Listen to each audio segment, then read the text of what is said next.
Salut les gens! Alors en fait c'est un peu con parce que je crois qu'il y a personne sur le stream, donc il y a personne qui va voir la blague. Mais donc bonjour! Alors pouf, on va repasser en facecap normal cette fois-ci. Que je vérifie, oui c'est bon, on m'entend. Yes. Alors voilà, donc c'est un stream un petit peu spécial auquel, faut que je regarde la bonne caméra, c'est toujours mieux. C'est un stream donc un petit peu spécial auquel je vous convie ce soir, en tout cas ceux qui sont présents, ce qui à première vue fait pas grand monde, parce que je vais vous parler de... C'est un mi-chemin entre Radio Erdorine et Erdorine, enfin fondamentalement c'est peut-être plus Erdorine que Radio Erdorine. Je vais vous parler d'inspiration, principalement. Ça va être des inspirations entre guillemets littéraires, ça va être des bouquins, ça va être quelques bandes dessinées. Va y avoir aussi quelques films et séries, je vais vous montrer tout ça. Là la pile ici c'est juste un peu pour faire peur, mais on va peut-être pas parler de tout ça. Et encore, hein, là vous voyez pas l'intégralité de la pile. Attendez, si j'arrive à retrouver ma souris, je vais vous montrer ça, c'est assez rigolo. Vous allez voir, hop, bisous pour un caméra 2. Bim, voilà. Alors, est-ce que là je suis au début ? Et là, j'ai l'impression que, hop, on va essayer d'aller à tout début. Ah bah là, voilà. Vous allez vous faire spoiler la tête, hein, les gens. Paf. Parce que j'ai bêtement, je pensais qu'il allait se remettre au début comme un grand, mais non. Cet ahuri n'a évidemment décidé. Ah bah oui, en fait, il était peut-être au début. Ok. Et comme j'arrive plus à voir les filtres, bah c'est pas très malin. Alors, en fait, je crois qu'on commence par les BD. Oui, c'est ça. Allez, boum, on va commencer par les BD, donc. Voilà, évidemment, les BD, c'est ce qu'il y a tout en dessous. Donc, vous voyez la taille de la pile, hein, c'est quand même assez conséquent. Et en fait, ça serait mieux si j'avais fait la transition, parce que là, du coup, là, vous la voyez pas. Là, maintenant, vous la voyez mieux, la taille de la pile. Et vous pouvez voir que c'est un petit peu le bordel. Salut Victor, bienvenue à toi. Donc, tu me vois en pleine confusion. J'ai super bien organisé mon bazar. Du coup, c'est le merdier le plus complet ici. Donc là, je vais commencer à déplacer des trucs parce que il y a vraiment pas la place pour manœuvrer. Et Axel, salut Axel. Et Alizia aussi, j'avais un petit peu peur que tu viennes pas, justement, parce que j'avais vu ta note sur Facebook comme quoi t'étais malade. Je suis bien content que tu sois là, c'est cool. Ça me fait plaisir. On va pouvoir discuter d'un certain nombre de choses. Alors bien évidemment, les gens qui suivent mon blog. Alors déjà, les gens qui ne suivent pas mon blog, vous devriez. Suivre le blog, j'entends.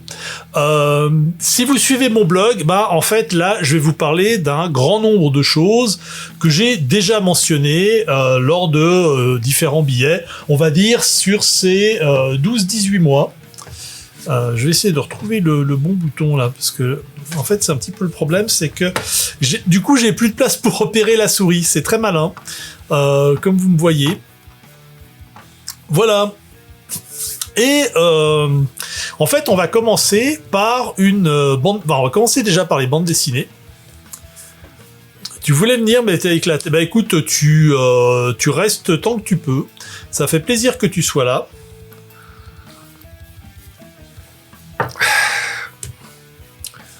Parce qu'en fait, si je me souviens bien, t'étais pas là lors du stream de la semaine précédente et ça m'a un petit peu manqué.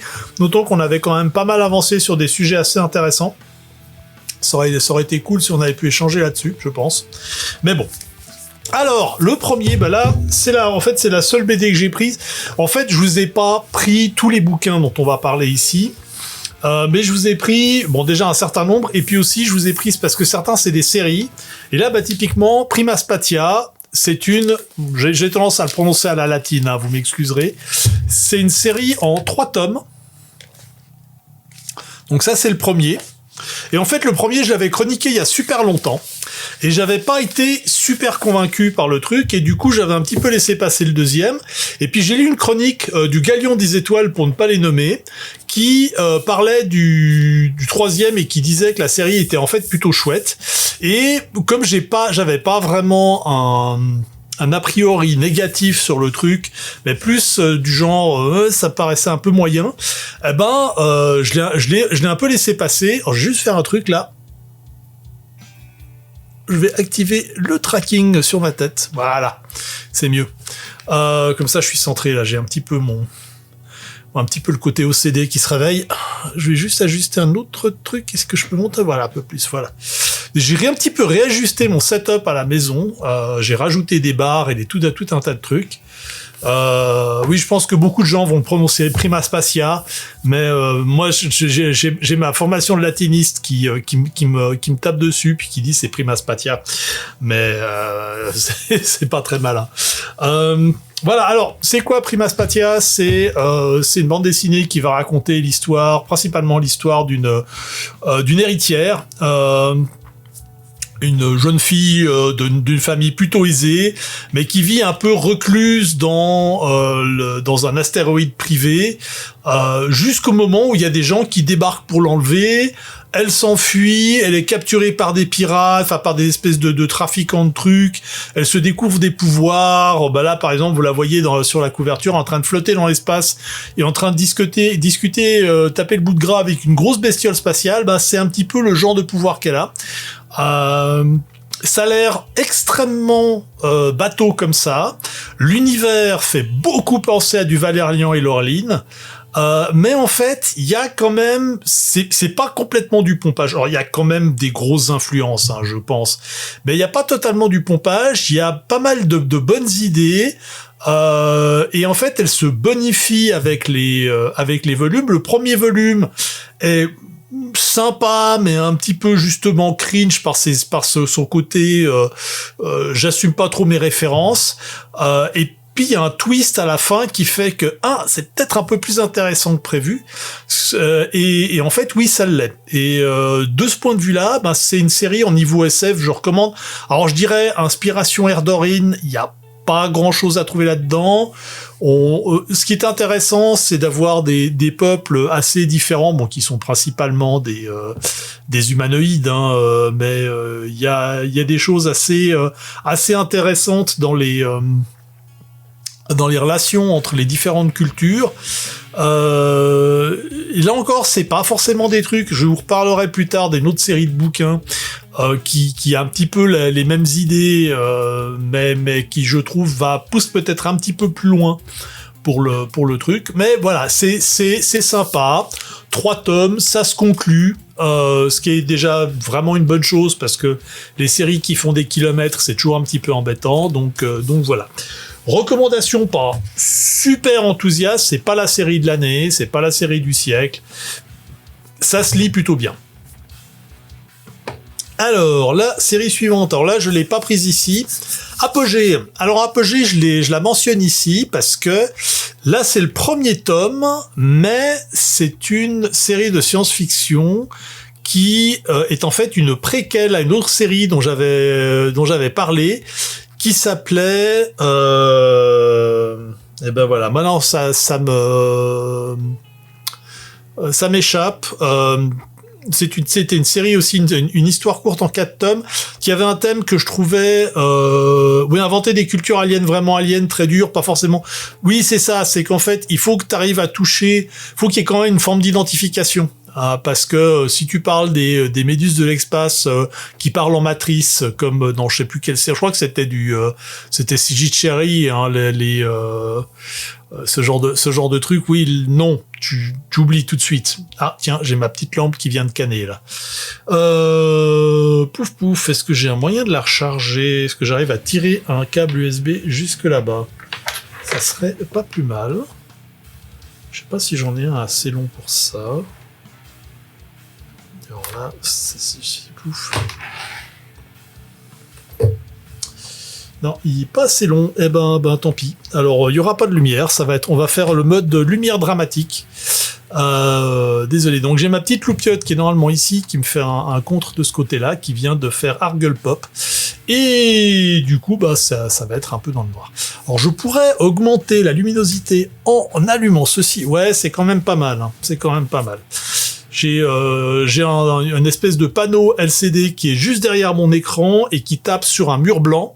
Du coup, ça me fait quand même pas mal de lumière en diffusion et je pense que je vais garder ça comme ça, histoire de pas avoir le côté narrateur qui raconte des histoires qui fait peur avec la moitié du visage dans le noir. C'est moyen. Voilà, donc j'en étais à cette série. Alors là, je pense que je vais faire appel à mon cerveau secondaire, à savoir le blog, parce que c'est embêtant, je me souviens plus du tout du nom de cette série. Alors pense au film Premier Contact de Nolan. 2 heures entières pour que tu aies une empathie avec le Premier Contact de Nolan. C'est Premier Contact ou bien c'est un autre truc? Alors Premier Contact, je l'ai vu. Avec le twist final qui m'avait beaucoup fait rire. Mais s'il s'agit d'un truc comme Interstellar, non. Voilà, Renaissance. Alors Renaissance, c'était une série en 6 tomes. Qui en fait raconte le moment où, à la fin du 21e siècle, alors que la Terre est en plein désastre général, guerre civile, effondrement climatique, tout le bazar, les extraterrestres débarquent pour faire une mission humanitaire. Le truc qu'on n'avait pas vu venir, qu'on aimerait bien quelque part, et ce serait bien s'ils pouvaient se manier en fait. Et puis du coup, ils débarquent avec une énorme technologie, hein, ils ont des vaisseaux géants, etc. Villeneuve. Ah oui, c'est oui, je vois lequel tu veux dire, qui est tiré d'une nouvelle de Ted Chiang, si mes souvenirs sont bons. Et je l'ai pas vu, mais je vois tout à fait celui dont tu veux parler. Effectivement, avec des histoires de langage particulièrement tarabiscotées. Alors donc, l'idée c'est que dans Apogée, il y a une culture, un espace multiculturel, et dans cet espace en dehors de cet espace multiculturel, il y a un peuple qui est particulièrement agressif et qui a tendance à envahir un petit peu tout ce qui bouge. Et Apogée va commencer au moment où ce peuple, qui est bien évidemment une planète qui est aussi aux limites de la rupture, sauf qu'eux ont développé le voyage terrestre, et ont la sale habitude de récupérer les écosystèmes pour alimenter le leur. Voilà, le pitch de Renaissance, la trame narrative. Alors moi j'avais plutôt bien aimé, c'est vrai que ça, il y avait des idées qui étaient bonnes, il y en avait d'autres qui étaient moins. Disons que ça promettait beaucoup et ça a pas forcément tenu, mais j'ai trouvé que la série était bien. Donc Apogée se déroule pas mal avant, je crois que c'est quelque chose comme pas 2000 ans avant, mais enfin 1500 ans avant, je crois, quelque chose comme ça, dans ces eaux-là. Les personnages principaux vont se retrouver au milieu de l'invasion de leur planète par ce peuple particulièrement vindicatif et grosso modo c'est des pillards d'écologie, quoi. C'est pas les gens les plus sympathiques à rencontrer, on va dire. Je m'aperçois qu'en fait là j'étais super loin, j'étais sur le 15e sur 19 de mon truc. Mais donc alors Apogée, moi j'aime bien pour justement cette idée de mettre en place des peuples extraterrestres, alors qui ressemblent beaucoup à des terriens, mais c'est assez positif parce qu'il y a vraiment cette idée d'avoir une civilisation multiculturelle qui est basée sur la coopération. Et moi j'aime bien l'ambiance générale du truc. Encore pas une série géniale. J'attends de voir un petit peu ce que ça va donner. J'espère que ça va se développer. Là, il est sorti il y a 1 an, je crois, celui-là. Ou 6 mois. Enfin, pas si longtemps. Voilà, Apogée, c'est la même histoire. Je crois même que tu retrouves un des personnages de Renaissance. Tu le retrouves dans Apogée. Oui, 1500 ans avant, je sais. Voilà.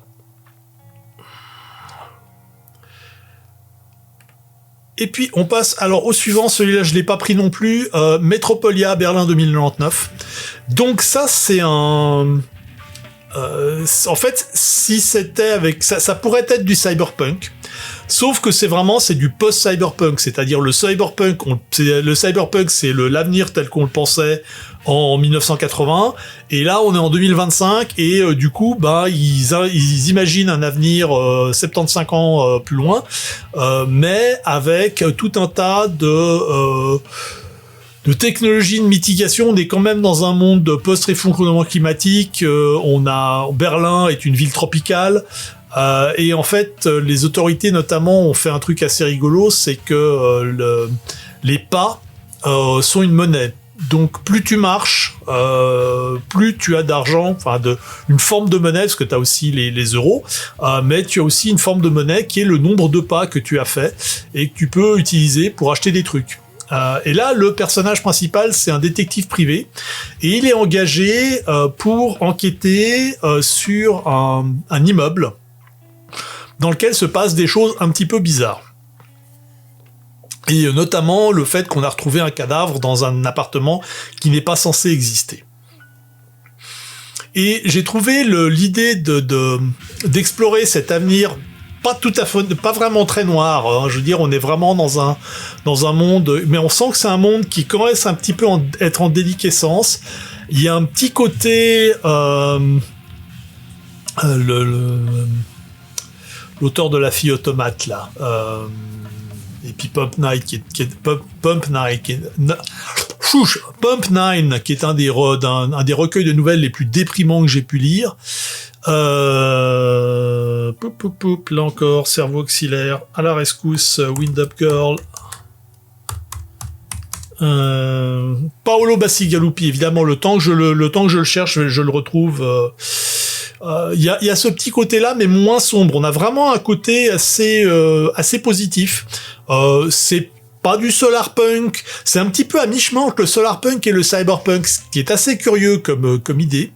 Mais je trouvais assez sympa. Il y a vraiment l'idée aussi, une idée qui est assez marrante, c'est que l'immeuble dans lequel ça se trouve, c'est un immeuble qui est construit dans les années 2030-2040 avec des façades végétalisées, et le problème c'est que ça a super bien mal vieilli en fait, c'est que il y a plein de problèmes technologiques, c'était un genre un smart building, et puis toute la technologie part un petit peu en couille, donc il y a ce côté déliquescence de la ville et de l'architecture que je trouve très intéressant. C'est aussi un assez bon exemple, si on prend les aspirations Erdorin, des trucs qui sont intéressants parce que la technologie ne marche pas, ou marche de façon bizarre. Alors c'est tout à fait cohérent, je suis tout à fait d'accord, mais dans la science-fiction, et plus particulièrement dans la science-fiction européenne, c'est quelque chose que tu vois rarement. C'est des trucs que tu vois dans la science-fiction US, parfois chez les Anglais aussi, mais en science-fiction européenne, enfin surtout en France, donc le scénariste Fred Duval est français, mais le dessinateur, ce qui est aussi assez intéressant, Römling, il est allemand. Donc il s'est inspiré de sa ville de Berlin pour vraiment faire quelque chose d'assez immersif.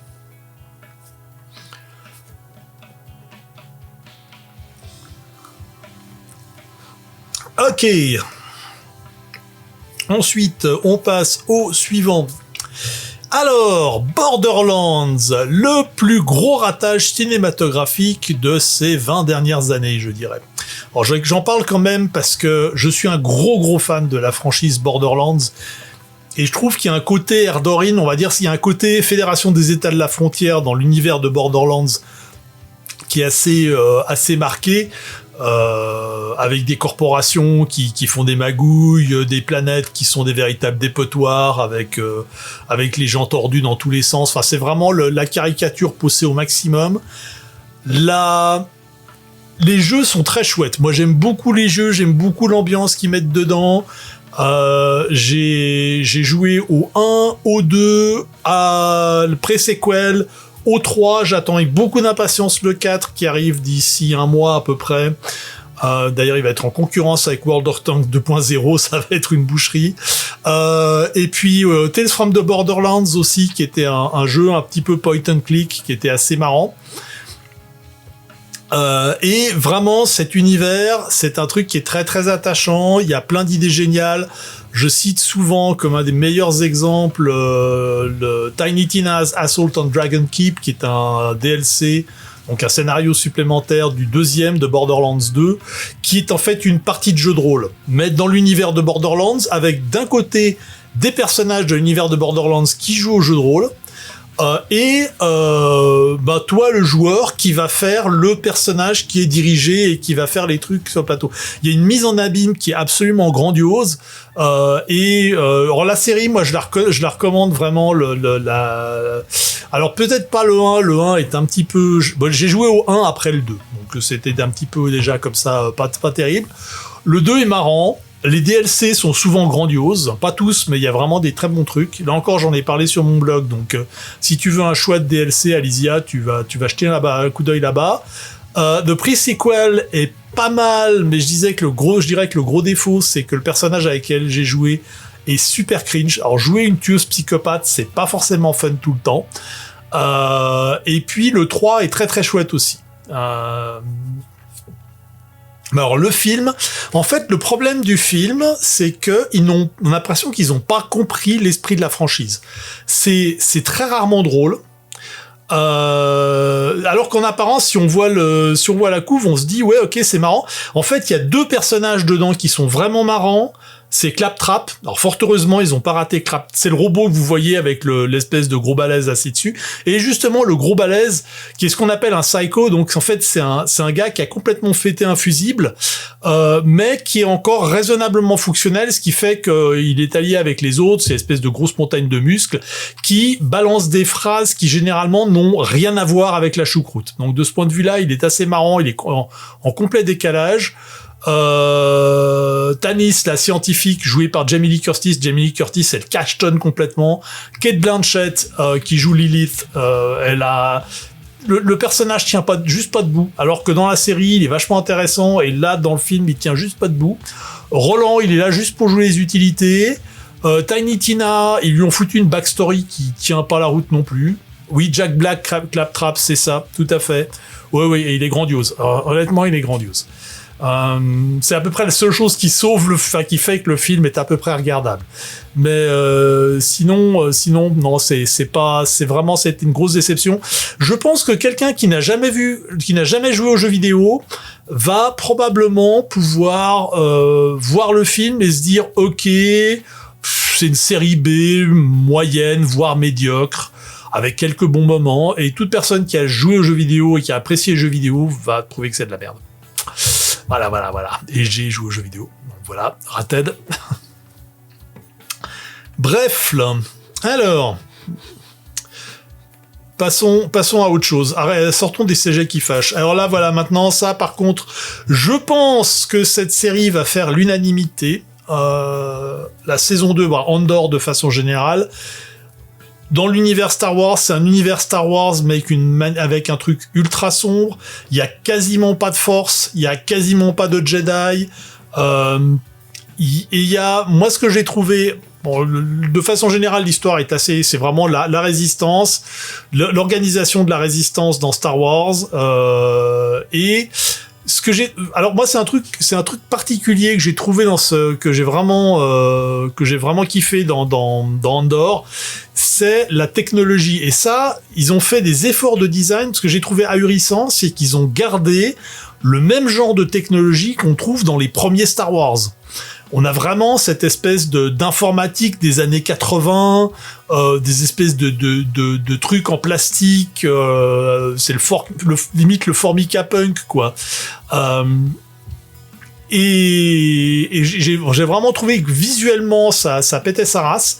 Et moi le truc que je trouverais intéressant dans Erdorin, c'est de garder cet aspect d'une technologie qui en fait est très analogique en fait.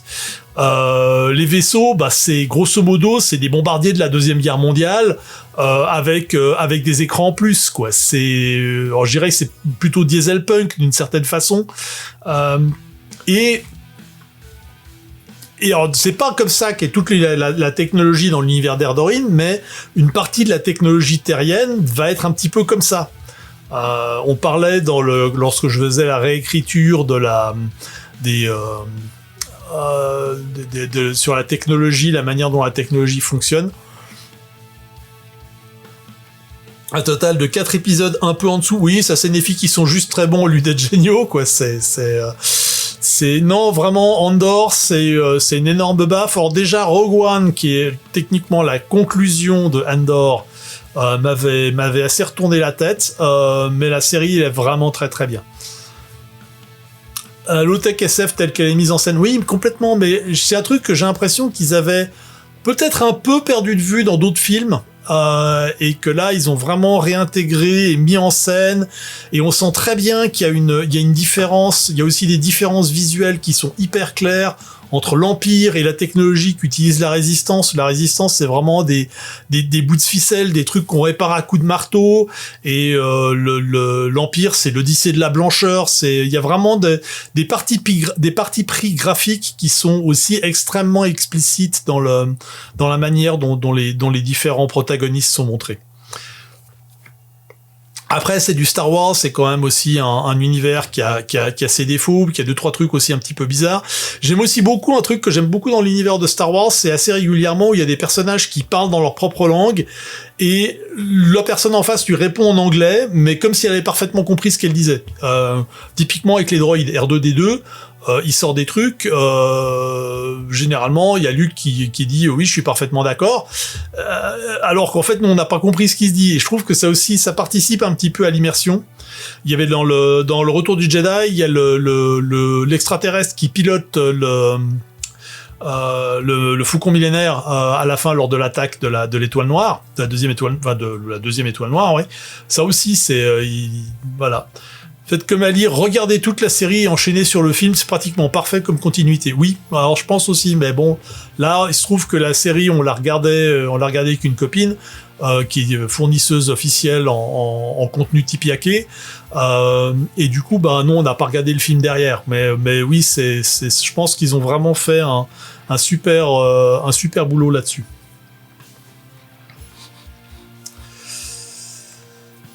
Et on va parler sur l'autre franchise, Star Trek. Alors là, j'ai mis en avant Lower Decks, mais en fait, j'aime beaucoup les dernières séries Star Trek. Tony Gilroy n'est pas un fan de Star Wars, donc il a fait son Star Wars. Ok, je sais, mais oui, je pense qu'il a quand même pas fait n'importe quoi. Il y a quand même un corpus assez conséquent de trucs qui fait qu'il a pas fait n'importe quoi. Alors, pour ceux qui ne connaissent pas Lower Decks, c'est du Star Trek, mais c'est une série qui se déroule après la série Next Generation, et qui est en fait déjà, bon, c'est du dessin animé, ce qui est pas très courant dans les Star Trek, c'est pas la première fois, mais c'est pas très courant, et surtout qui se concentre non pas sur les officiers du pont, mais sur les enseignes, donc vraiment les officiers aspirants qui sont dans l'entrepont, le Lower Decks, donc qui sont vraiment dans des dortoirs, dans les coursives inférieures. Et c'est complètement délirant et en même temps hyper respectueux de l'univers de Star Trek. Et ça, j'ai trouvé ça assez impressionnant. Star Trek, par rapport à Star Wars, c'est un univers qui est quelque part beaucoup plus propre. C'est une utopie. Alors, on n'est pas vraiment... Il y a des guerres, il y a des machins, il y a des choses, il y a des bidules, mais grosso modo, on est dans une utopie.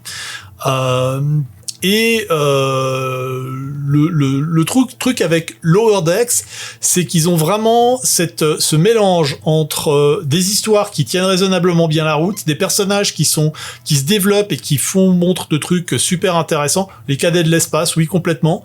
Ils sont quand même plus que des cadets, hein. Je veux dire, cadet, c'est aussi c'est quelqu'un qui est pas encore passé à l'école d'officier. Eux, ils sortent tout juste de l'école d'officier. C'est des aspirants officiers.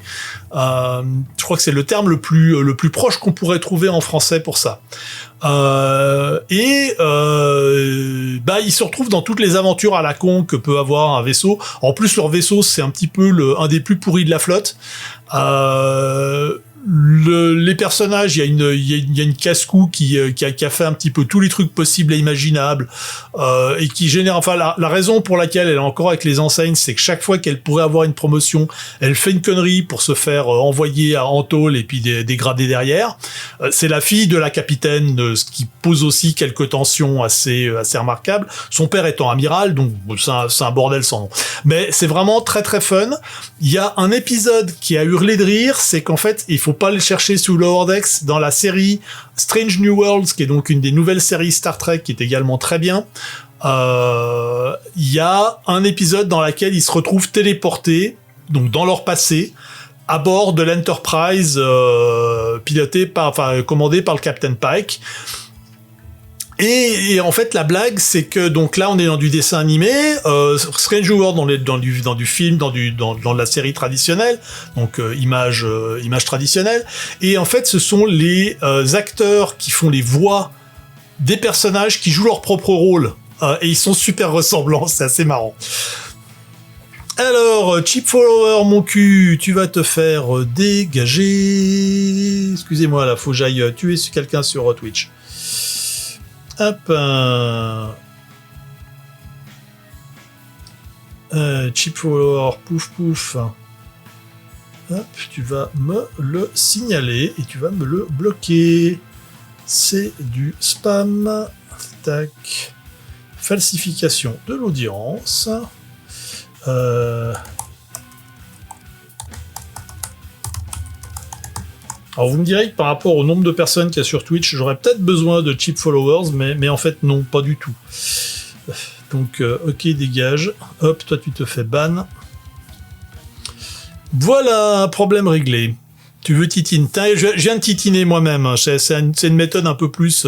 Ça fait plus un peu fusil Mosin Nagant. Hein, donc tu dois... Je veux dire, tu dois le faire démarrer au diesel, tu dois tirer 14 tirettes, mettre la balle toi-même, déchirer la cartouche avec les dents, enfin, avant de pouvoir tirer. Mais voilà, ça fonctionne, c'est fait. Il bougera plus. Pas avant un moment. Vélé. Alors, Lower Decks, donc 5 saisons. Je recommande, jetez aussi un coup d'œil à Strange New World. Hein, bon, moi j'ai une tendresse coupable pour à peu près toutes les séries, les nouvelles séries Star Trek, y compris Discovery, qui est maudite par pas mal de gens, mais moi j'aime bien. Voilà. Hashtag moi j'aime bien. Tac. Voilà. Alors maintenant on va aller dans les bouquins. Alors. Ça, c'est une série qui est sortie depuis un petit moment, et là, je vous ai mis le premier à l'écran, mais il y en a 3. Ancillary Justice, donc celui-ci, Ancillary Mercy et Ancillary Sword. C'est la justice de l'ancière. Le tromblon, je sais que c'est dépassé, mais qu'est-ce que tu veux? Moi, c'est mon côté steampunk. On juge pas. De King Shempa. Alors, c'est de la science-fiction, c'est une histoire d'un empire interstellaire qui a la sale habitude de réduire les gens en esclavage, et non seulement les réduire en esclavage, mais aussi s'en servir comme une espèce de drone humain. Et donc le personnage qu'on va suivre est un des anciens drones d'un vaisseau qui était une Justice. C'est une classe de vaisseau, en fait, c'est les plus gros. Donc il y a justement la blague, c'est que Ancillary, donc c'est le nom de ces drones, des ancillaires. Les latinistes vont tout de suite reconnaître la racine Ankyla, qui est la servante. Donc le truc, c'est que lui a fait partie du vaisseau. En fait, il était une partie du vaisseau. Il était le vaisseau. Et puis, à un moment donné, il y a eu une merde. Il y a l'empereur qui a décidé de détruire le vaisseau pour cause de trahison. Ce qui est pas clair du tout, parce que l'empereur était probablement pas l'empereur. C'est un monde où on clone assez facilement les gens à gauche à droite. Le problème, c'est qu'à un moment donné, les clones vivent leur propre vie et commencent à développer des idées indépendantes du clone d'origine, enfin du bonhomme d'origine. Donc il y a un bordel, une espèce de guerre civile qui commence entre l'empereur et ses clones. Et quand je dis l'empereur, il y a aussi une blague dans ce vaisseau, c'est que tous les noms tout est au féminin. Donc c'est des humains, donc il y a des mâles, il y a des femelles, mais chaque fois qu'on en parle, c'est au féminin. Il y a une ou deux fois où ça se fait, c'est quand ils tombent sur des peuples qui n'ont pas cette habitude-là, et sont regardés un petit peu du genre barbare. Tac. Commencer à lire des livres en anglais tant je suis sévère. Oui, pas trop tenté sur les romans. Bah, surtout là, c'est vraiment des trucs. Souvent, maintenant, ils ont tendance à avoir des styles d'écriture qui sont un petit peu argles. Ça se trouve traduit. Alors, La Justice de l'Ancillaire a été traduit en français, donc la trilogie existe en français. Unlucky. C'est assez intéressant. Moi, j'aime bien pour pas mal de trucs, parce qu'il y a tout un tas de questionnements sur c'est quoi l'humanité, c'est quoi la transhumanité. Il y a toutes ces histoires de bordel avec l'empereur qui fait n'importe quoi. Les relations entre le vaisseau et ses drones aussi, qui peuvent être aussi assez amusantes. Et puis c'est un monde dans lequel on a tendance à résoudre les problèmes plus en s'asseyant autour d'une table, en buvant du thé, plutôt qu'en se balançant des missiles sur la gueule. Mais il y a aussi des missiles. Je vous rassure tout de suite. Ouais, effectivement, t'es romancière, tu écris tellement bien, donne-moi ton avis. Oui, mais c'est aussi ta faute, t'as aussi commencé à traduire tes bouquins, donc maintenant les gens pensent que tu es fluent English.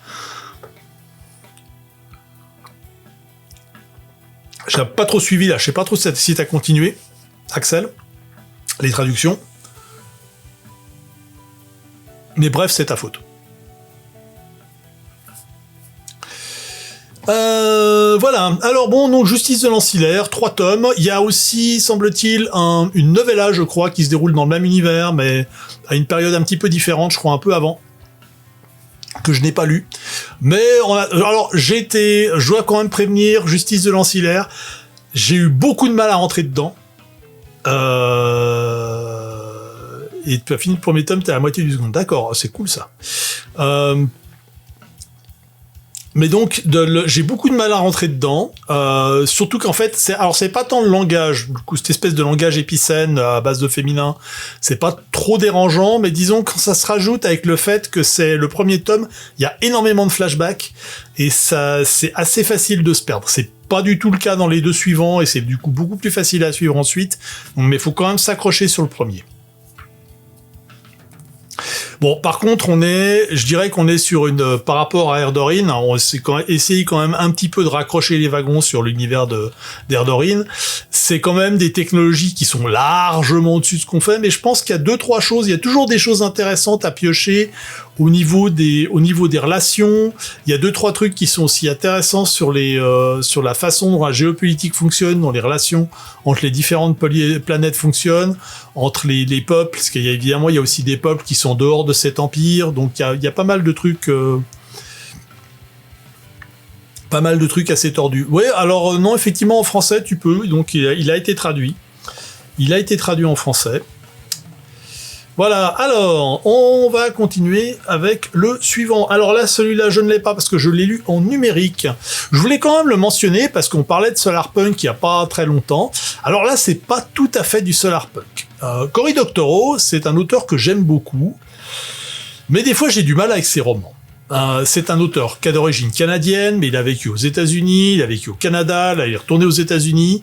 C'est un gars qui est très actif dans tout ce qui est la question des Creative Commons, dans la question du logiciel libre, des droits humains et notamment des droits sur Internet.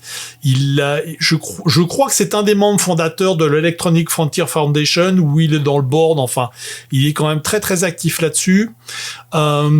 Il a fait énormément de trucs en non-fiction qui sont assez intéressantes. Il a fait pas mal de romans de science-fiction avec des idées qui sont souvent assez barrées. Il est spécial, génial mais spécial. Je suis d'accord.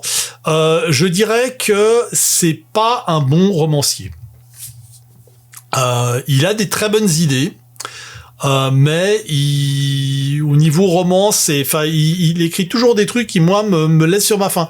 Il y a deux trois exceptions. Sa série des Little Brother, We Little Brother, je crois, qui est du roman jeune adulte, est très bien. En tout cas, le premier est très très bien, le deuxième est très bien, le troisième qui est sur un autre personnage est aussi vachement intéressant. Ceux-là, ils sont vraiment faisables.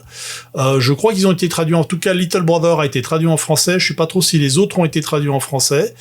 The Lost Cause, en fait, ça se déroule dans une Amérique post-Trump, qui est extrêmement fracturée.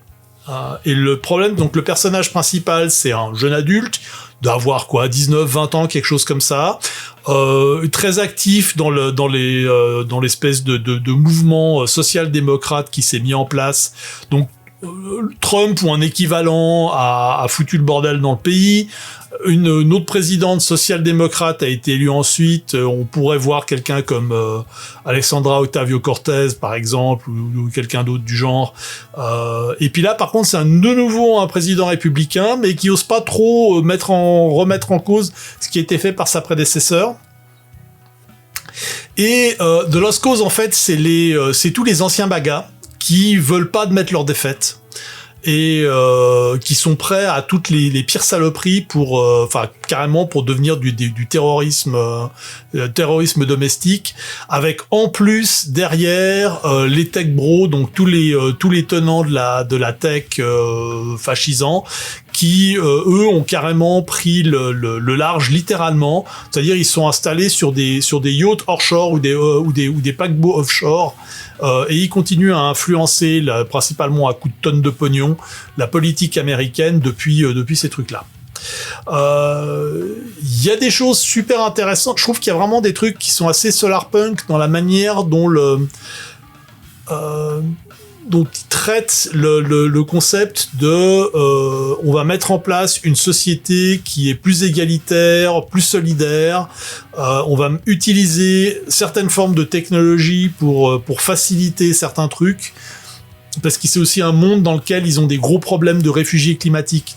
Par exemple, toute la région de Los Angeles est en train d'être désertée parce que plus personne ne peut y vivre, et les personnages remontent, les réfugiés remontent vers la Californie du Nord, et c'est là où se déroule l'action.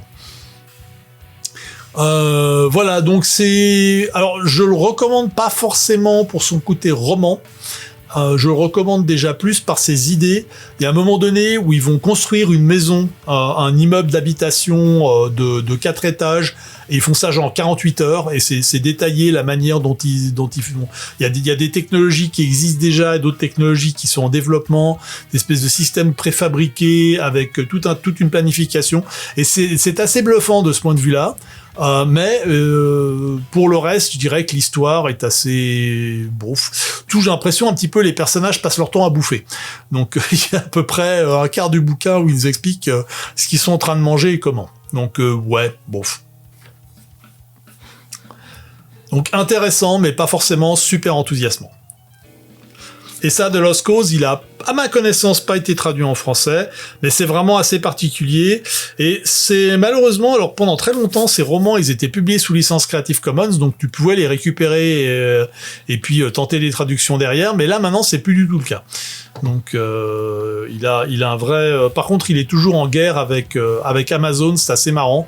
Notamment, il fait ses bouquins sont sur Amazon, il y peut rien. Mais tout ce qui est audiobook, il refuse que ce soit sur la plateforme d'Amazon, sur Audible. Donc, il fait ses propres audiobooks qu'il publie en indépendant.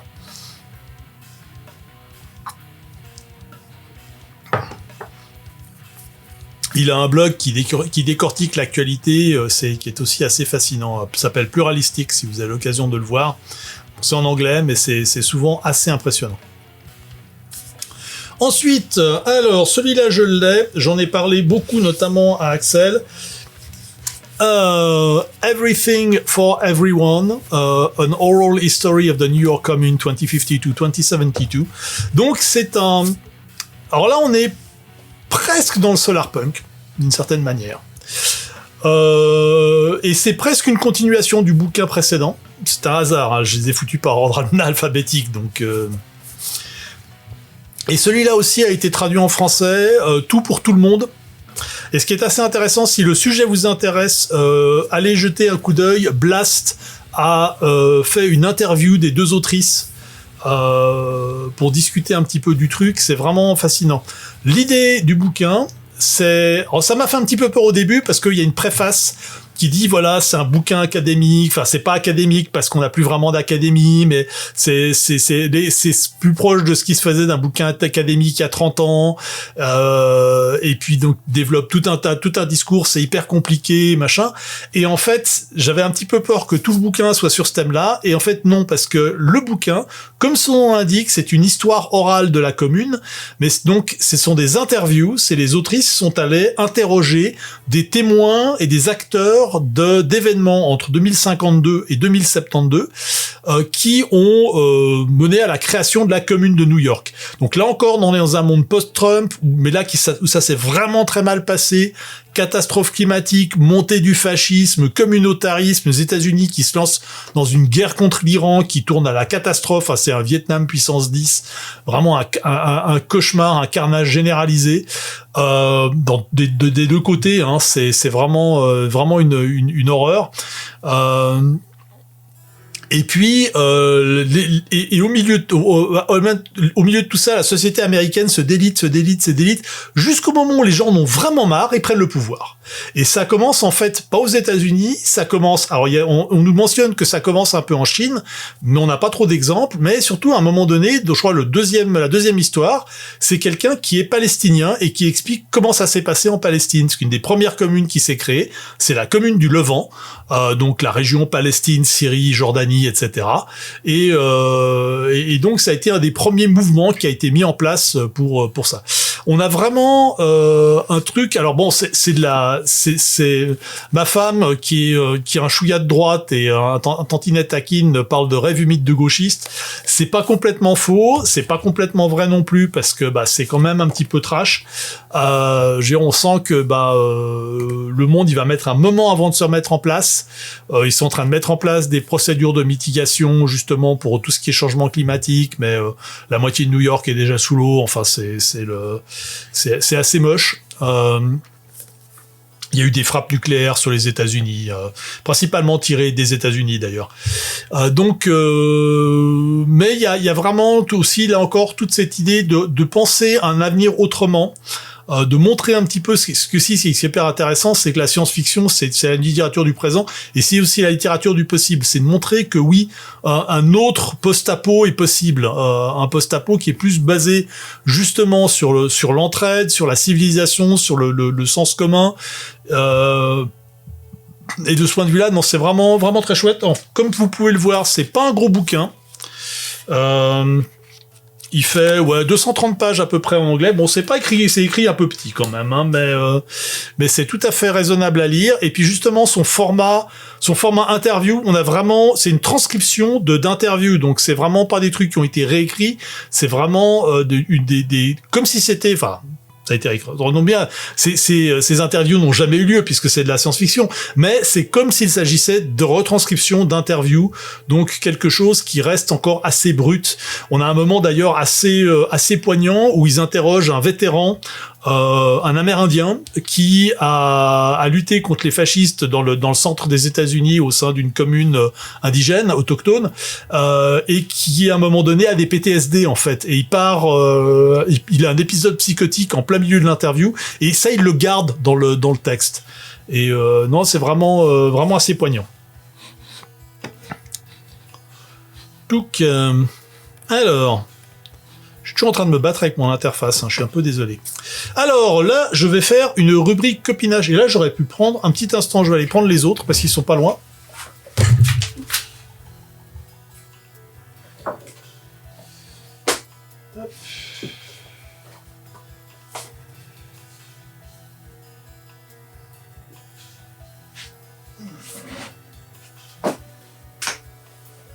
Et voilà. Bien évidemment,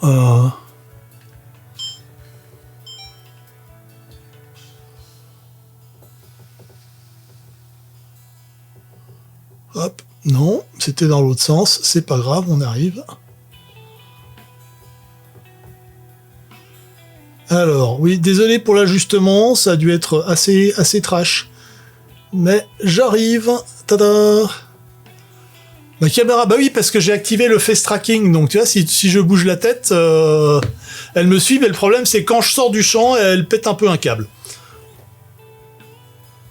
Et hop, voilà, on finit comme ça, bim, voilà. Donc, là, avertissement, c'est rubrique copinage. Donc, c'est une série pour l'instant, 2 bouquins et un recueil de nouvelles. On a La Nuit Nimroken que vous avez à l'écran.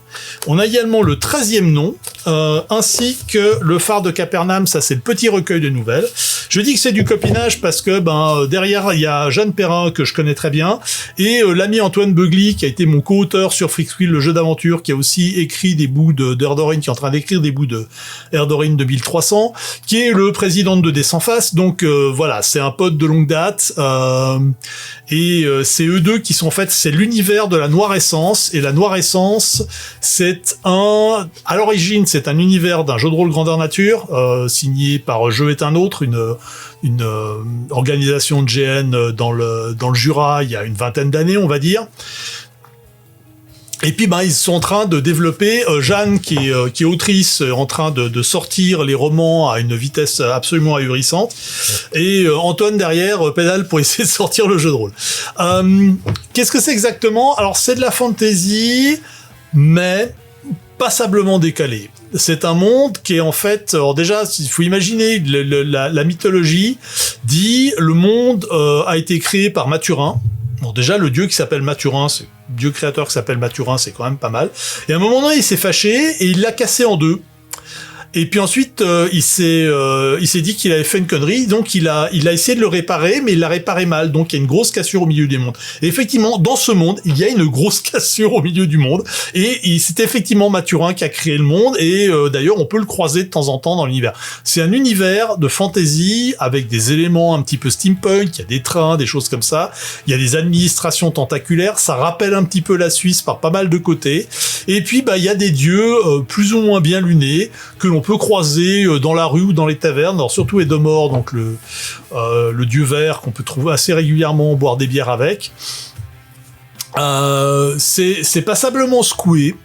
J'ai eu un petit peu de mal à rentrer dans le premier Nuit Nimrocken, parce que en fait le truc c'est que déjà Antoine et Jeanne, enfin surtout Antoine, a pas arrêté de me vendre cet univers chaque fois qu'on se retrouvait par exemple dans les trains en allant dans les conventions, il m'en parlait, du coup il me l'a un petit peu survendu, et quand je l'ai lu, je me suis senti un peu perdu.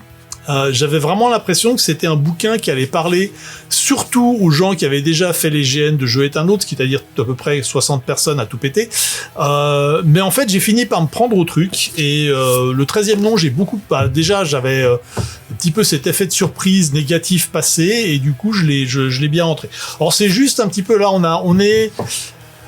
Pas vraiment de rapport avec Terror Erdorine, alors que si quand même, je dirais que c'est un petit peu au niveau du traitement d'une fantasy où des choses se passent, mais des choses avec des C majuscules, des trucs complètement absurdes peuvent avoir lieu, donc au lieu d'ailleurs assez régulièrement. Et de ce point de vue-là, ouais, c'est assez proche des idées que j'ai dans Erdorine. Boum. On va poser ça ici en attendant. Tac, suivant à l'image. Ah, bien. Alors, je viens de finir. Donc là, Systems Collapse, pour vous dire une idée, c'est quand même une série de 7 ouvrages. Mais faut pas avoir peur comme ça, parce qu'en fait, il y a... Là, il m'en manque un, tiens d'ailleurs. J'ai l'impression. Là, j'en ai que 6, alors que normalement, il y en a 7. J'ai dû oublier le 7e en bas. Il y a 5 novellas. Donc les novellas, pour ceux qui sont pas au courant, t'as fait partie des 60, oui, ça ne m'étonne pas. Donc les novellas, pour dire, c'est des textes qui font à peu près 130, 140 pages dans ces eaux-là. Donc c'est à peu près un demi-roman. Donc ça se lit super vite. Et il y a 2 romans de plus grande taille. Qu'est-ce que c'est ? Alors vous voyez sur l'écran, ça s'appelle The Murderbot Diaries. Et là, vous allez sans doute faire la relation avec la série qui est sortie il y a pas longtemps. Murderbot, c'est un cyborg de sécurité qui normalement a été fabriqué par une corporation dans un monde de science-fiction, voilà, et de monde très corporate, donc tendance à utiliser les composants les moins chers. Et le truc, c'est que lui a réussi. Normalement, c'est vraiment des trucs qui sont contrôlés. Super contrôlés. Ils ont un module de contrôle qui fait qu'ils ne peuvent pas désobéir aux ordres, etc., etc. Donc c'est vraiment sont des esclaves semi-robotiques. Je dis cyborg parce qu'ils ont des composants humains quand même. Probablement parce que c'est moins cher. Et du coup, lui a réussi à pirater son module de contrôle. Donc en fait, il est rogue, il est hors de contrôle. Sauf qu'il le dit pas tout de suite, et il se fait embarquer par une expédition scientifique qui va explorer une planète. Le truc, c'est que l'expédition scientifique, c'est un petit peu des hippies de l'espace. Ils viennent d'une entité politique qui est en dehors de l'espace corporate. Ils ont des trucs, ils croient dans des trucs débiles du genre la démocratie, le respect des droits humains, le droit des peuples à disposer d'eux-mêmes, enfin ce genre de bêtises quoi. Et il pense que le pauvre Sakunit, c'est un esclave et tout. Ils le prennent un petit peu en pitié. Alors le Sakunit en question est pas tombé de la dernière pluie, il va quand même leur sauver la peau une ou deux fois face à des menaces extérieures. Et puis surtout, lui, il en a rien à foutre. Ce qui l'intéresse, c'est se poser dans un coin et regarder des séries parce qu'il est complètement accro aux séries télé. Et donc, tous les bouquins et la série télé, c'est le constant décalage entre cette espèce de mi-organique, mi-cybernétique, cette espèce d'organisme un petit peu à cheval entre les deux, qui a une manière de penser assez rigide, et qui part du principe que les humains sont des créatures pas responsables. Enfin, son terme, c'est plutôt idiot. Et puis derrière, tout un tas de malversations. Et puis chaque fois qu'il y a des adversaires, il va aller leur rentrer dedans. Alors sachant qu'il explique à un moment donné, pas dans le premier bouquin, mais il explique qu'en fait, comme il a été fait un petit peu à la cheap, son protocole de combat, c'est foncer vers la cible et la démolir le plus rapidement possible. Et tant pis si tu te prends des coups, ensuite on va te foutre dans une cuve de régénération et ça va se faire tout seul. Mais du coup, oui, niveau tactique, c'est un petit peu très con. Généralement d'ailleurs il s'en prend plein la gueule pour pas un rond dans cette histoire, mais c'est passablement drôle. Il y a pas mal d'éléments de science-fiction qui sont super intéressants, tous les détails autour du corporate rim, leur côté vraiment ultra corporate, hyper compétitif, avec chacun, je veux dire, la règle numéro 1, c'est de pas se faire gauler. Enfin, c'est vraiment un petit peu le cauchemar hyper capitaliste. Et puis de l'autre côté, donc le Preservation Alliance, qui est donc la nation dont viennent les scientifiques, qui eux sont plus du genre on va en discuter de tout, hein, si on vient leur tirer dessus, c'est limite le premier réflexe. Et dans la série télé qui est sortie chez Apple il y a pas longtemps, la particularité c'est que elle est assez bien faite par pas mal de trucs. Elle est pas complètement conforme au premier bouquin qui est donc All Systems Red. Elle reprend dans les grandes lignes la trame du premier bouquin, de la première novella. Elle s'en écarte par certains trucs, et notamment un des trucs qui est assez rigolo, c'est que là les scientifiques sont plein de bonne volonté pour faire des trucs un peu guerriers, mais en fait ils sont nuls, ils sont vraiment des tanches, et Murderbot des fois pète un câble parce qu'ils partent pour faire des trucs qui sont qui sont raisonnablement logiques quand tu y penses, dit genre oui on va vous protéger, etc. Mais il dit mais non, vous allez vous faire descendre en fait. Et ouais, c'est assez marrant. Et en plus, en plus dans la série télé, ce qu'il n'y a pas dans les bouquins, on a droit à des extraits des séries télé préférées, notamment de Rise and Fall of Sanctuary Moon, qui dans la série télé devient un truc ultra kitschissime que Star Trek, c'est de l'expressionnisme allemand à côté, quoi. C'est assez fou. C'est vraiment très très bien foutu. Alors je dirais que le défaut de la série télé, je viens de la finir, donc je l'ai chroniqué d'ailleurs aujourd'hui sur mon blog. Le défaut, c'est qu'elle a un format un petit peu chelou. C'est des épisodes qui sont très courts, genre entre 25 et 30 minutes, et du coup on a un petit peu ce côté de quand on commence à rentrer dedans, c'est déjà fini, et c'est un petit peu frustrant. Plus le générique est assez long, donc t'as l'impression que le générique il arrive après 5, 6, 7, 8 minutes, il te fait sortir encore du truc et tu replonges pour ressortir à la fin générique de fin. Donc c'est un petit peu je sais pas comment ils ont pensé leur format, s'il y avait une raison derrière, mais c'est pas très réussi, on va dire. Mais quelque part, c'est un petit peu le seul point noir que j'ai trouvé à la série. Pour le reste, elle est vraiment très bien.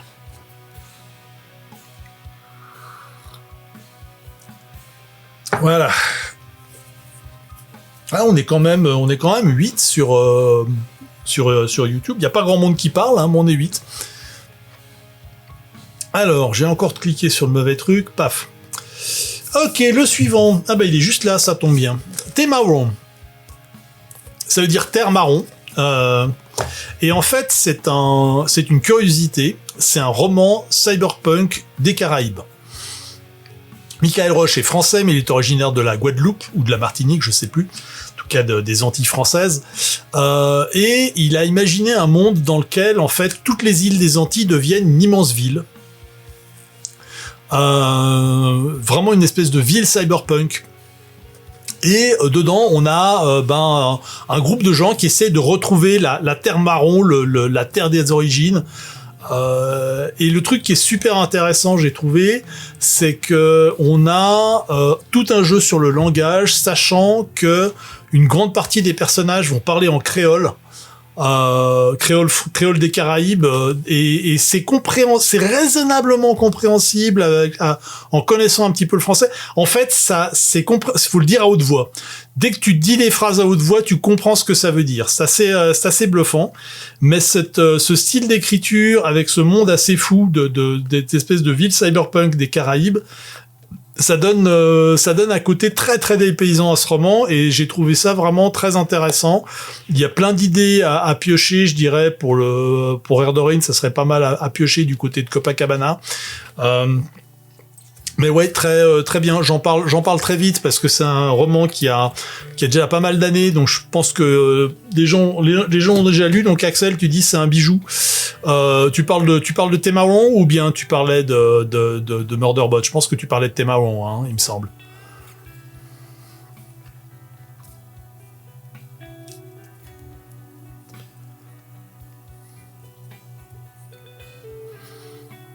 Et si j'étais misisant, je dirais que Temaron n'a pas été traduit en français.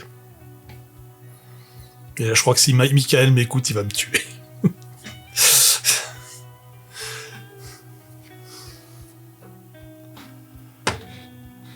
Ok. Alors, le suivant... Tu l'as lu? Ah, ok, cool. Le suivant. Alors là, on va tomber dans un roman que je n'avais pas aimé du tout. Terra Humanis, récit d'un 21e siècle utopique, comme ça vend du rêve, hein. Ah ben en fait, non.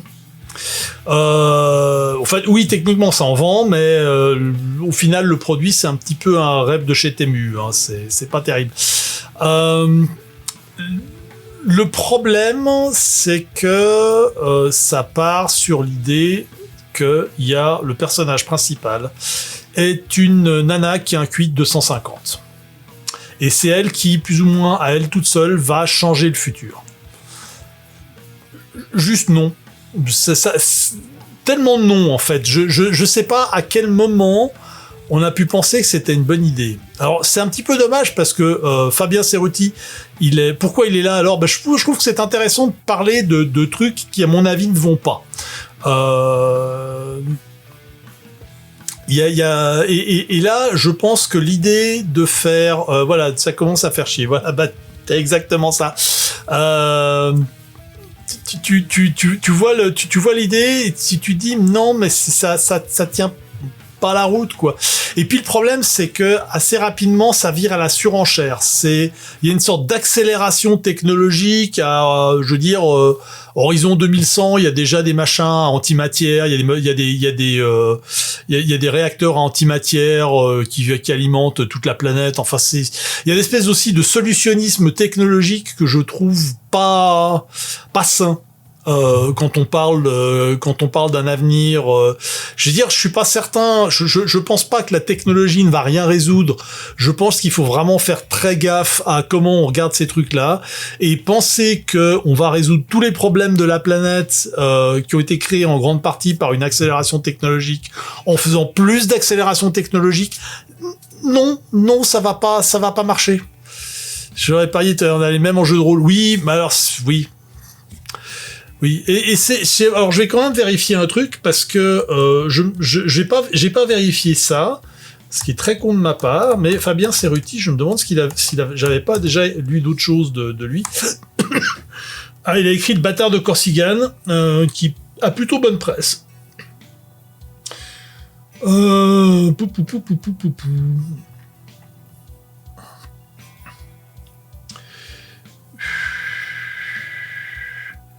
Un truc chronique sur une nouvelle campagne de Russie. Ouais, non, y a rien qui me parle dans les trucs. Bâtard de Corsican, j'en ai entendu parler, c'est de la fantasy, qui a plutôt bonne presse, mais c'est un petit peu tout. Voilà, alors donc ça, je le recommande pas. Je pense, il y a quand même, c'est pas rien n'est complètement acheté. J'ai rarement lu des bouquins qui étaient complètement achetés.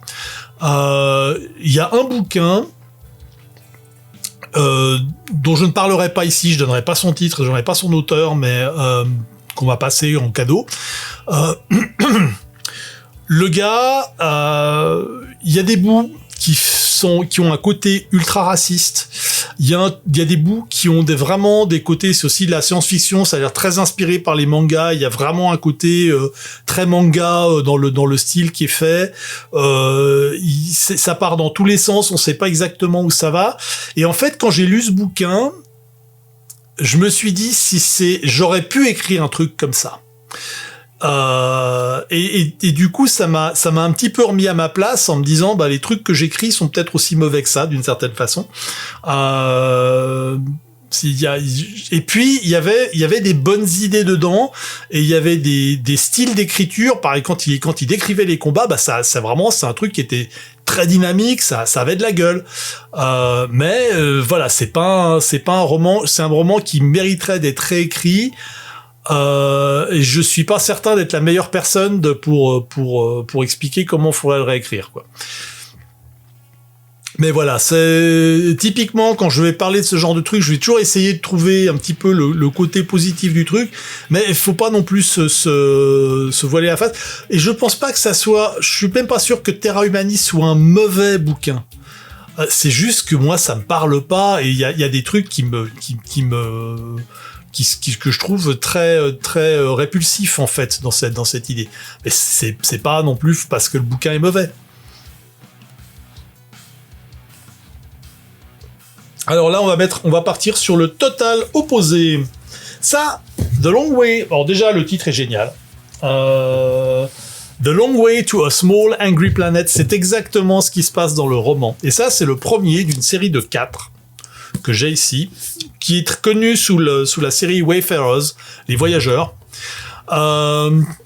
Becky Chambers. Et Becky Chambers, alors, si vous voulez un titre qui va résumer son cycle, alors, malheureusement en anglais, c'est pas terrible, The Galaxy Underground Within. Et en français ils l'ont traduit par La Galaxie vue du sol, et je trouve ça aussi c'est génial, c'est le titre qui résume très bien l'ensemble. On est de nouveau dans une science-fiction avec un univers multiculturel. À un moment donné les Terriens, salut Cobal, bienvenue ici. T'arrives un petit peu tard dans le stream, mais c'est pas grave. On est en train de parler de différentes inspirations, et donc là, je suis en train de parler de la série Wayfarers de Becky Chambers. Donc, univers multiculturel, tout un tas de peuples divers qui vivent en raisonnablement bonne harmonie. Il y a quand même un petit peu de la baston sur les bords, mais enfin, pas trop grave. Et puis là-dedans, les Terriens arrivent. Et en fait, la blague, c'est que les Terriens arrivent sous la forme d'une flotte de vaisseaux qui arrive complètement construit de briques et de broc. On apprend plus tard qu'en fait la flotte a été construite en utilisant les villes. Donc les villes les villes terriennes ont été détruites pour permettre la construction des vaisseaux, notamment pour récupérer toute l'armature en fer du béton et des tours. Et en fait, on apprend aussi que les Terriens, il y a deux culture terrienne principale. Il y a cette flotte de la diaspora qui ont construit des vaisseaux, qui ont traversé l'espace et qui ont vécu dans une sorte d'autarcie autogérée, autonome, etc., et qui ont contribué en arrivant là-dedans avec des idées, des notions qui étaient en fait somme toute plutôt en rapport avec les notions de la culture extraterrestre dans laquelle ils arrivent. Ils ont réussi à intégrer les Terriens dans le truc. Mais il y avait encore d'autres Terriens qui, eux, avaient repeuplé le système solaire et qui, eux, avaient quand même une culture beaucoup plus à l'ancienne terrienne, d'une certaine façon. Vraiment le côté pionnier, le côté capitaliste, etc. Et du coup, en plus, les deux cultures s'aiment pas trop. Donc il y a tout un tas de trucs comme ça. Mais surtout, le truc le plus intéressant, c'est vraiment tous ces peuples extraterrestres, terrestres et extraterrestres qui se côtoient et qui vraiment vont avoir des problèmes un peu au ras du sol. On n'est pas du tout dans la catégorie des héros qui vont affronter l'adversité, les flingues à la main et le couteau entre les dents. C'est même le contraire. À un moment donné, dans le premier vaisseau, dans le premier bouquin, Le vaisseau, en fait, dans lequel ils sont, c'est un tunnelier hyperspatial. C'est littéralement un truc qui creuse des tunnels dans l'hyperspatial, dans l'hyperespace. Ils posent une balise au début, ils posent une balise à la fin, et ça crée une nouvelle route. Et leur mission, c'est de tracer une route vers une planète qui vient d'intégrer le machin galactique, mais qui sont particulièrement, enfin, ils sont dans une forme de guerre civile. Ils espèrent, l'idée, c'est qu'ils espèrent qu'en intégrant l'ensemble galactique, ils vont mettre fin à la guerre civile. Ça va pas se passer comme ça.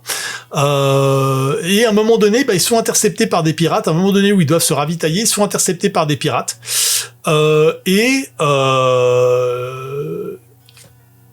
Qu'est-ce qu'on fait quand t'es dans un jeu de rôle, tu te fais intercepter par la pirate, tu sors les armes et puis tu repousses l'abordage. Et là non, parce qu'ils ont pas d'armes, ils ont 0 arme à bord et le capitaine interdit même, si vous avez une arme, vous ne la sortez pas jamais.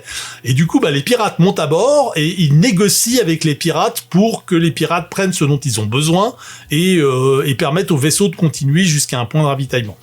Le truc est vraiment assez... Et en fait, il y a un moment donné, il y a une mauvaise compréhension, il y a un acte de violence, et à part la suite, tous les gens dans le vaisseau ont un syndrome post-traumatique, ils en sont malades de la violence qui a été déployée. Voilà, donc moi c'est vraiment une série de bouquins que je recommande énormément, d'avoir une science-fiction qui soit vraiment au ras du sol, qui soit vraiment basée sur des vrais gens, et qui est assez feel good en fait. Il y a aussi dans le dernier tome à un moment donné où en fait c'est le seul tome où il n'y a pas de personnage humain dans le tas. Et on a donc des personnages non humains qui discutent, et à un moment donné, il y en a un qui demande à une autre, toi tu connais des terriens, est-ce que c'est vrai qu'ils mangent du fromage? Visiblement, chez les extraterrestres, la notion de fromage, ça les mystifie. Et en fait, quand on y pense, le fait que tu aies des animaux et que tu boives le lait qui est destiné aux bébés et que tu en fasses un produit alimentaire qui est considéré comme quelque chose de recherché, ça peut être complètement mystifiant. Et voilà, moi j'ai vraiment beaucoup aimé cette série, c'est hautement recommandé. Voilà, on va passer à la suivante. Toc, la suivante de Spearman, celui-là je l'ai ici. Alors, celui-là je l'ai pris aussi parce que, alors déjà Mary Robinette Kowal, je la connaissais parce qu'elle a fait une série que je n'ai pas ici parce que je l'ai chroniqué il y a pas mal de temps, qui en plus a pas vraiment, c'est aussi de la SF, mais c'est un truc un petit peu particulier. Elle a fait la série de Lady Astronaut. Alors Lady Astronaut, c'est une uchronie qui commence avec la destruction de Washington en 1953, je crois, par un énorme astéroïde qui en plus commence à causer, enfin les poussières dans l'atmosphère commencent à causer un réchauffement planétaire, et la conséquence, c'est que les terriens se disent qu'il faut accélérer la colonisation spatiale. Donc ils vont mettre le boost en 56, ils vont arriver sur la Lune. Enfin vraiment, ça va aller super vite, avec le personnage principal qui, justement, Lady Astronaut, qui va pousser pour mettre en avant les femmes, pour que les femmes qui sont jusqu'à présent principalement considérées comme des secrétaires et aussi des calculatrices, mais on n'en parle pas trop, puissent accéder au programme spatial pour devenir astronautes. Et là, elle a écrit un bouquin qui n'est pas du tout dans cette continuité, là, qui s'appelle The Spearman. En français, je crois qu'il il a été traduit, il s'appelle L'homme superflu. Les Lady Astronautes ont aussi été traduits d'ailleurs, hein. En tout cas, les 2-3 premiers romans. Et là, fondamentalement, je pourrais dire que c'est du Agatha Christie dans l'espace. Les personnages, le personnage principal, c'est une riche héritière. Avec son mari qui est un ancien détective privé aussi de renom. Ils sont dans c'est leur voyage de noces, ils sont faire une croisière spatiale dans le système solaire, et il y a des meurtres à bord, et puis le détective est le principal suspect. C'est un whodunit d'une certaine façon, avec le côté, le personnage principal est riche. C'est son principal atout, je dirais. Elle est pétée de thunes et puis elle a tendance à faire chier tout le monde avec ça. J'ai pas trouvé que c'était un personnage extrêmement sympathique. L'ambiance Agatha Christie, ça apporte pas grand chose en fait. Je veux dire, en français il s'appelle L'homme superflu, le roman ça aurait pu s'appeler Le roman superflu aussi.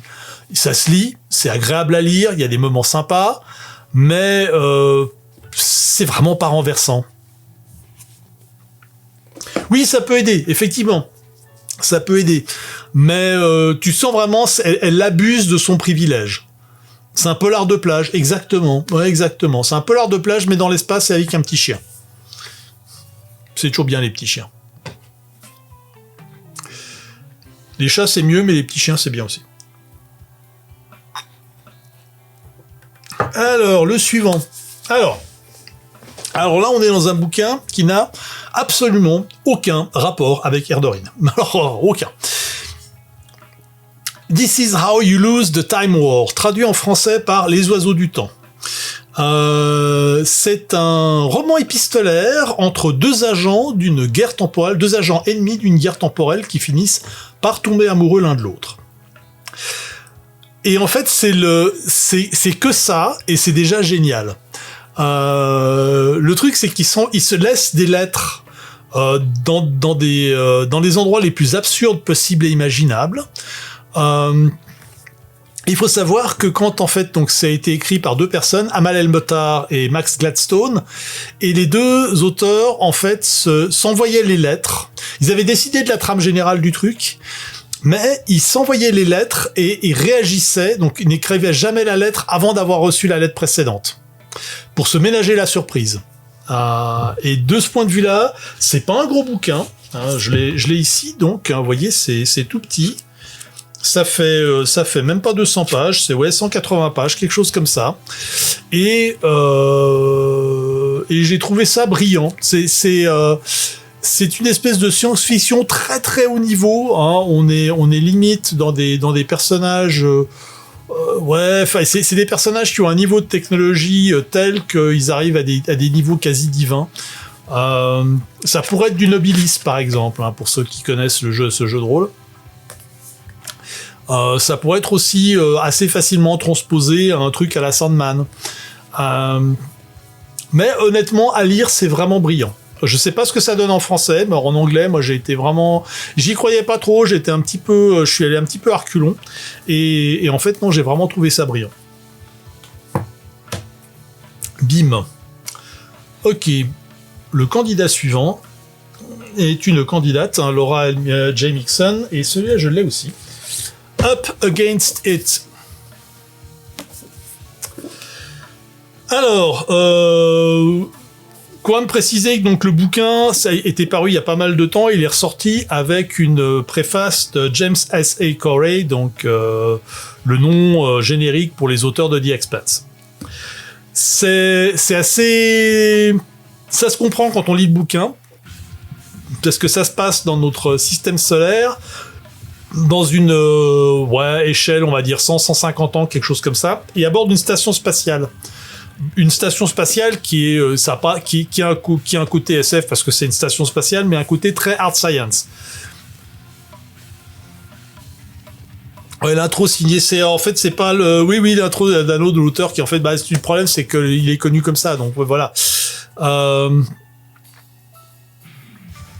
Et le truc, c'est que c'est une station spatiale qui se fait attaquer par une autre station spatiale, par une espèce de corporation ultra agressive qui a tendance en fait à... En fait, ce qui se passe, c'est qu'il y a un chargement, il y a un immense astéroïde de glace qui est censé arriver, un immense chargement de glace qui est censé alimenter la station pour pas mal de temps. Et ce chargement explose et est complètement perdu. Et du coup, la station, elle a plus que quelques semaines d'autonomie, quelques jours, quelques semaines d'autonomie. Et bien évidemment, la corporation attaquante va débarquer avec un iceberg et va faire une offre qu'ils ne pourront pas refuser. Et du coup, il y a tout un tas de trucs qui se tournent autour de cette attaque. Alors il a l'air quand même assez massif comme ça, mais en fait, le papier est assez épais, donc on est à grosso modo 400 pages. C'est de l'espace entre l'eau et l'or, tu choisis l'eau très très exactement. Si t'as vraiment le choix entre ça et ça, c'est clair. Parce qu'avec l'eau, grosso modo, tu peux tout faire. Tu peux faire de l'oxygène, tu peux faire pousser tes plantes, tu peux alimenter tes moteurs à fusion. Enfin, vraiment, tu peux faire un peu tout. Et encore, normalement, tu gères avec tes panneaux solaires ou des trucs comme ça. Mais bref, donc c'est une sorte de huis clos qui se déroule dans une station spatiale qui est menacée, et il y a un côté polar, il y a un côté thriller. C'est un petit peu un techno-thriller dans l'espace. Et non, vraiment bien, ça se lit bien. Il y a plein d'idées pour penser un petit peu comment fonctionnent les stations spatiales. Alors là, on est quand même dans des modèles qui sont beaucoup plus low-tech que ce qu'il y a dans l'univers d'Erdorine. On va facilement avoir des trucs d'antigravité, des choses comme ça. Mais et des moteurs à fusion. Mais ouais, voilà, donc assez chaudement recommandé. Là, par contre, c'est un truc qui, à ma connaissance, n'a pas été traduit en français. Et qui est quand même un petit peu ardu à lire, je dirais. C'est pas forcément l'anglais le plus facile. Là, je te dis ça pour ça, Axel. Hein. Excuse-moi, je te casse un peu ton groove. Mais alors, attends, je vais peut-être voir s'il a été traduit. Hein. Je dis une bêtise. Hein. Si ça se trouve, il a été traduit, mais il me semble que non. J'avais déjà fait la recherche à l'époque. Oui, pourquoi tu t'es mis en veille, toi? Il y a mon cerveau secondaire qui s'est mis en veille. Tu me diras, ça expliquera beaucoup de choses.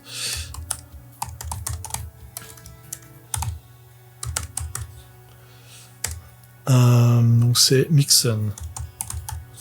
Je vais voir tout de suite dans... Laura J. Mixon, effectivement. Tac, tac. Ah, elle a écrit des trucs pour Wildcards. Up Against It 2011, mais visiblement il n'a pas été traduit. Non. Bon. Elle a écrit d'ailleurs sous un autre nom, elle a écrit sous le nom de Morgan J. Locke. Comme souvent les autrices à l'époque, bon, elle a quand même une soixantaine d'années, donc je pense qu'elle a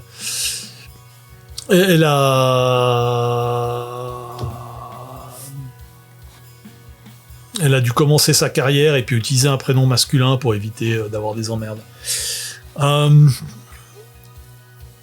Tac. Et alors, je crois qu'on va arriver au dernier. 4 Rambo. You Sexy Things. Je l'ai chroniqué il y a pas longtemps, celui-là. Et j'ai commencé à lire la suite. Ah bah, il était là, Systems Collapse, celui que je cherchais. Mince. Donc, j'ai commencé à lire la suite. Évidemment, comme je suis un génie, ça, c'est la version de poche du premier. Le deuxième, c'est aussi une version comme ça, mais qui est légèrement plus grande, mais avec le même genre de couverture.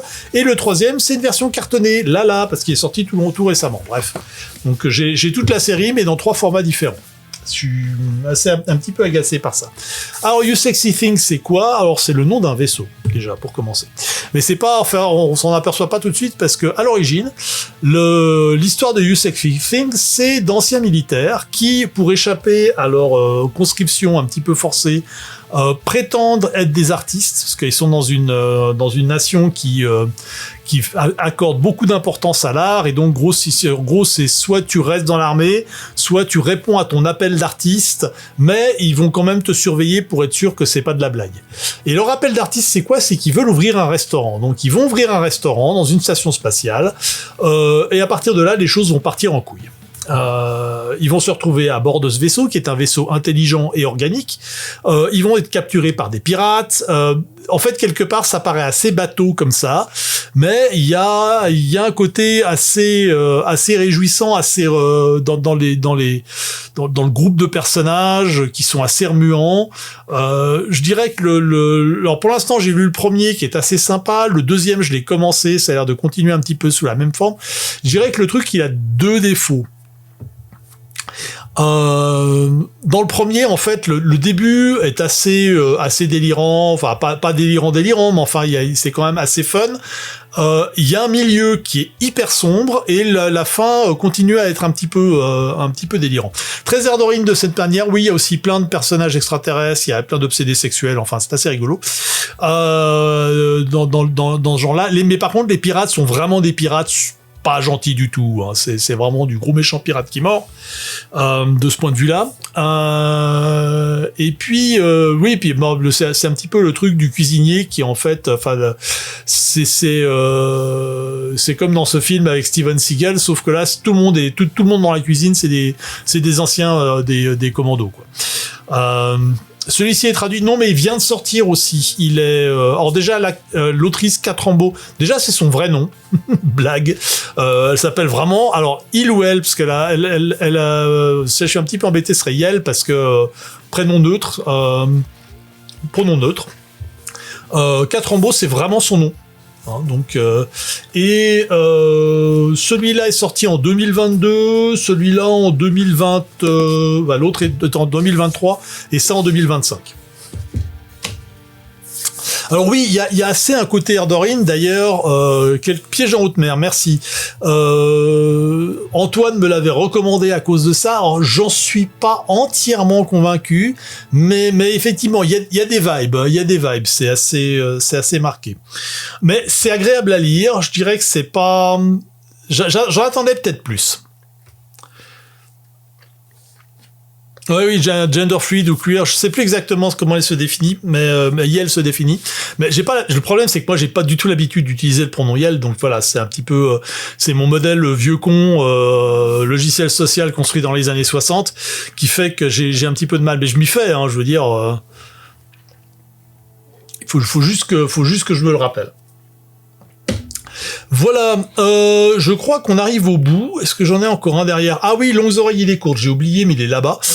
Ça, je le mentionne parce que on a des histoires d'elfes obsédés sexuels, donc effectivement, ça ne peut pas rater. Etienne Barr, c'est un ami, c'est un rôliste. Il a créé tout un univers, c'est l'univers des Follandes. C'est de la fantasy qui commence à tourner gentiment sur du David Chipunk, voire steampunk. Et puis donc c'est des alors Longues oreilles idées courtes. Le truc amusant, c'est que c'est des elfes, c'est une histoire avec des elfes fachos. Freepen RPG, oui voilà, c'est ça, c'est assez fun. Moi j'aime bien, je trouve que de temps en temps il est un petit peu léger sur le côté roman, mais c'est toujours assez sympathique à lire. Après, j'ai toujours un petit peu cette impression avec Étienne, c'est que de temps en temps, je lui fais des retours qui sont parfois un peu plus mordants que ça ne devrait, et je crois j'ai un peu l'impression qu'il a peur de moi maintenant. Et ce qui est un peu dommage, parce que j'aime bien ce qu'il écrit. Il y a des idées assez chouettes dedans. Son univers c'est un univers de fantasy qui a vraiment ce côté d'avoir un groupe de personnages les Édrulins qui jouent un petit peu les agents secrets et qui n'hésitent pas à coucher avec tout ce qui bouge pour arriver à leur fin, qui ont des codes d'honneur assez élevés, même si de temps en temps il y a certains qui ont tendance à vouloir aller chercher à faire à pousser un petit peu plus loin. Enfin, il y a pas mal de questionnements sur jusqu'où peut-on aller trop loin avec l'éthique et ce genre de choses. Donc c'est pas mal, mais le style est un peu maladroit. Oui, je peux faire peur, oui. Il paraît que j'impressionne des gens. Je suis assez étonné parce que j'ai du mal à m'impressionner moi-même. Alors je suis plutôt quelqu'un d'impressionnable. Donc quand on me dit que je fais peur à des gens, ça me mystifie toujours un petit peu.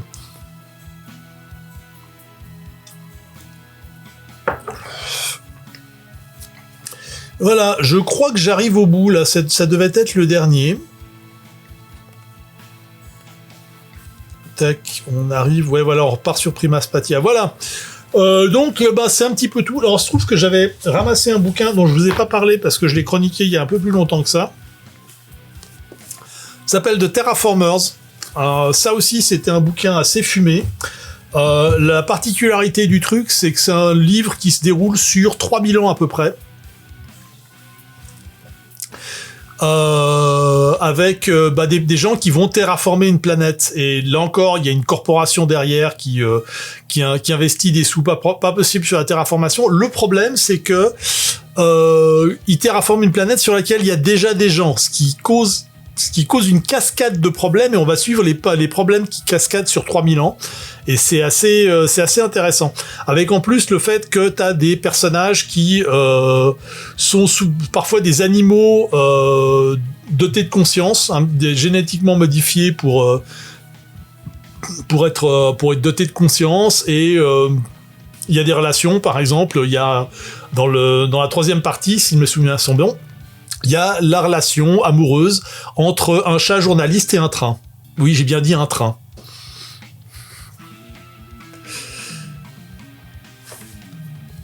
Donc, The Terraformers, à mon avis, il n'a pas été traduit. Il est pas... Je vais quand même aller chercher The Terraformers. Anianinevitz. Tac, tac. Ouais. Voilà, donc il y a une IA, oui, bien sûr qu'il y a une IA dans le train, bien sûr, mais et en fait, souvent il y a pas mal de trucs mécaniques qui sont construits de façon semi-organique. Journaliste plus Strao qui est vendu. On ne king shame pas, mais quand même, des fois. Mais ouais, c'est assez le truc est assez intéressant. Il y a tout un tas de thématiques sur l'environnement, sur comment est-ce qu'on construit une planète, sur quel est l'impact que ça va avoir. Il y a avoir des extinctions tu planifies en fait des extinctions d'espèces pour pouvoir arriver à créer ton écosystème. C'est assez fou, et le problème c'est de temps en temps t'as tes systèmes, t'as les espèces dont tu vas planifier l'extinction, elles sont peut-être un peu conscientes sur les bords, donc ça craint quoi. Et puis bon voilà, c'est des questionnements qu'on voit pas souvent en science-fiction, parce que là on est vraiment sur de la science-fiction très très haut niveau. Autant au niveau technologique, au niveau justement le truc qui se déroule sur 3000 ans. En général, j'aime pas trop les romans qui se déroulent sur des très très longues périodes, parce que j'ai tendance à m'attacher aux personnages, et quand ils cannent, je suis moins fun quoi. Je suis un petit peu sensible de ce point de vue là. Je suis une grosse madeleine. Voilà, bon, on arrive au bout, là, hein, tranquille, là, ça fait quand même 1h30 que je vous présente un petit peu tout le bazar. Donc là, je vous ai quand même présenté à peu près, on va dire, un an et demi de trucs que j'ai lus. Pas tout, parce que autrement, on est encore là demain. Mais déjà, une bonne sélection. L'idée, c'est aussi un petit peu de parler de choses qui ont un rapport plus ou moins lointain avec Erdorine, en positif ou en négatif. En général, je chronique. C'est rare que je chronique des choses que j'aime vraiment pas. Faut vraiment qu'il y ait une raison derrière, genre une déception. Alors, par exemple, si soudainement Cory Doctorow faisait de la merde, je lis le bouquin et je vais dire c'est de la merde. Mais pour l'instant, c'est pas encore arrivé, même s'il fait pas toujours des choses que je trouve extrêmement impressionnantes. Écoute, merci Victor, je suis content que ça ait plu, en tout cas aux personnes qui étaient là.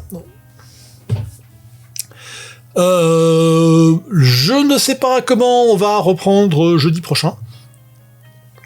Ça sera, on va probablement repartir sur un truc d'écriture. Là, je pense que si j'y arrive, je vais commencer vraiment la réécriture de chapitres, et puis de vous proposer ça un petit peu à la relecture et en discussion du format. Voilà.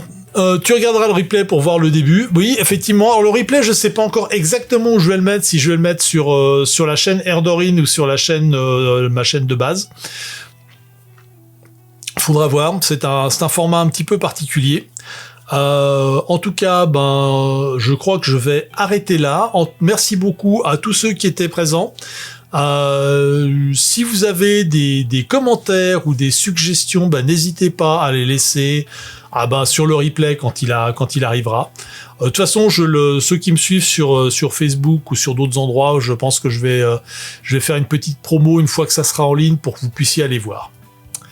Voilà, merci pour tout, une excellente soirée, et puis à une prochaine, à jeudi prochain pour les amateurs de science-fiction et de jeux de rôle, et puis demain pour les amateurs de musique, il y aura un nouveau Radio Erdorine en direct, où là je vais un petit peu parler des projets de concert pour les prochains temps. Bisous à vous tous, à plus, bye.